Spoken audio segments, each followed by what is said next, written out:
If hard work made people rich, poor people would be gone by now. That sentence sounds harsh, but it's hard to argue with.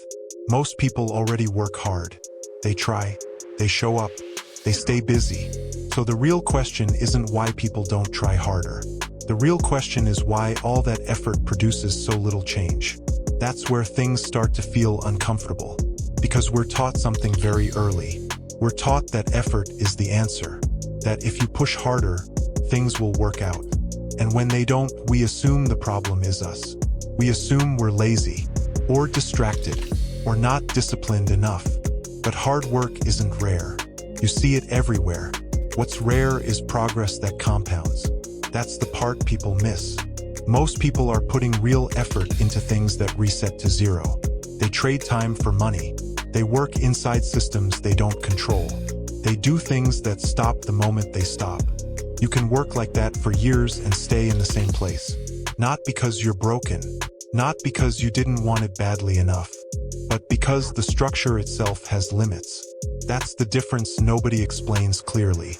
Effort matters, but effort alone doesn't decide outcomes. Structure does. A structure is just the way effort behaves over time. If your work only pays once, it doesn't grow. If it only works when you're present, it doesn't scale. If it needs constant pushing, it eventually exhausts you.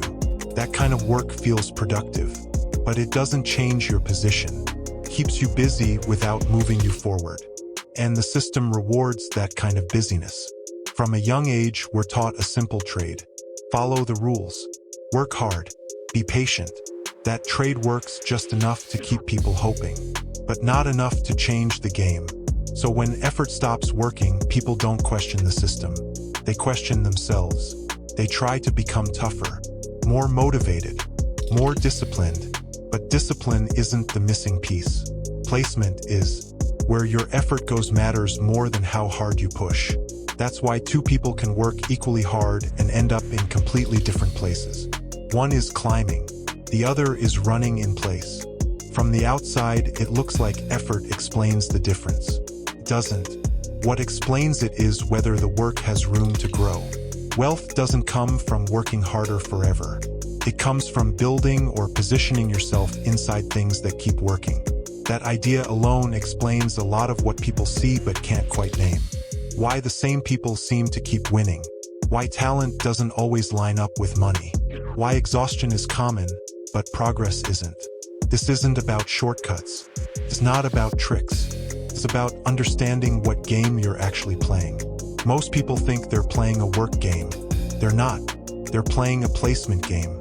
What repeats matters more than what impresses. What grows matters more than what pays today. What survives without you matters more than what needs you every second. Once you see that, the old questions stop making sense. How do I work harder? How do I stay motivated? How do I push through this? Those questions fade. Not because effort stops mattering, but because you realize effort isn't the lever. A different question shows up. A scarier one. What am I putting my effort into that can actually grow? That question changes how you look at jobs, at skills, at money, at risk. It changes how you think about time. You start noticing patterns instead of promises. You start paying attention to what compounds instead of what comforts. You stop mistaking movement for progress. This way of thinking doesn't give you answers right away. It gives you orientation. And that's the difference. Most people aren't missing motivation. They're missing a map. They sense there's another layer to the game, but no one explains it plainly. They feel the gap between effort and outcome, but don't know how to name it. Once you start seeing that gap, you can't unsee it. You begin to notice where work stacks and where it disappears, where time multiplies and where it leaks away. That awareness alone changes how you move.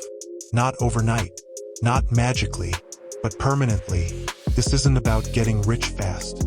It's about understanding why some paths never lead anywhere, no matter how hard you walk them, and why others, once you step onto them, keep moving even when you slow down. That's the theory most people never hear, not because it's secret, but because it forces you to stop blaming effort and start questioning structure. And that's uncomfortable, but it's also where real change starts.